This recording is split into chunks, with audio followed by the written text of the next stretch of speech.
Hello welcome to Mega 9 box office. నేను Akshaya. Power star Pawan Kalyan Veeramallu cinema ఇంకా అడ్డంకులు దాటుకొని థియేటర్స్ లోకి వచ్చేందుకు రెడీ అవుతుంది.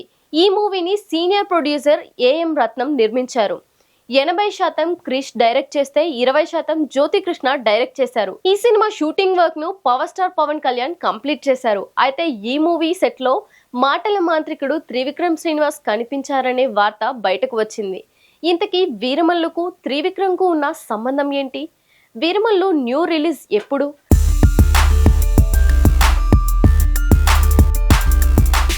పవన్ కళ్యాణ్ త్రివిక్రమ్ ఇద్దరి మధ్య ఉన్న అనుబంధం గురించి తెలిసిందే. పవన్ ఏ సినిమా చేయాలన్నా త్రివిక్రమ్ ఆమోదముద్ర వేయాల్సిందే. మరి ఇప్పుడు ఈ సినిమా సెట్ లో త్రివిక్రమ్ ఉండడానికి కారణం ఏంటంటే, ఈ సినిమా నుంచి క్రిష్ తప్పుకున్న తర్వాత జ్యోతి కృష్ణ తెరకెక్కిస్తున్నప్పటికీ క్వాలిటీ ఎలా వస్తుందో చూడడం, తన సలహాలు సూచనలు ఇవ్వడం చేస్తున్నారనే టాక్ వినిపిస్తుంది. పవన్ కళ్యాణ్ స్వయంగా ఈ సినిమా ఎలా వస్తుందో దగ్గరుండి చూసుకోమని చెప్పారట. అందుకనే త్రివిక్రమ్ వీరమల్లు షూటింగ్ పర్యవేక్షిస్తున్నాడని ఇండస్ట్రీలో వినిపిస్తుంది.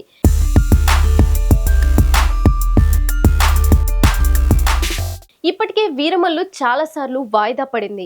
ఈ మధ్య కాలంలో 28న రావాల్సిన వీరమల్లు మే 9న వస్తుందన్నారు. ఇప్పుడు 9న కూడా రావడం లేదనే విషయం తెలిసిందే. మరి ఎప్పుడు వస్తుందంటే మే నెలాఖరున వచ్చే ఛాన్స్ ఉందని ఇండస్ట్రీలో గుసగుసలు వినిపిస్తున్నాయి. 2-3 రోజుల్లోనే వీరమల్లు షూటింగ్ కంప్లీట్ అవుతుంది. పూర్తయిన తర్వాత వీరమల్లు కొత్త రిలీజ్ డేట్ ఎప్పుడు అనేది ప్రకటిస్తారని సమాచారం. మే 30న వీరమల్లు వచ్చే ఛాన్స్ ఉందని ప్రచారం జరుగుతుంది. అయితే అదే డేట్ కు విజయ్ దేవరకొండ కింగ్డమ్ కూడా రిలీజ్ కానుంది. దీంతో మే 30న వచ్చేది ఎవరు? వీరమల్లు మూవీనా, కింగ్డమ్ మూవీనా అనేది ఆసక్తిగా మారింది.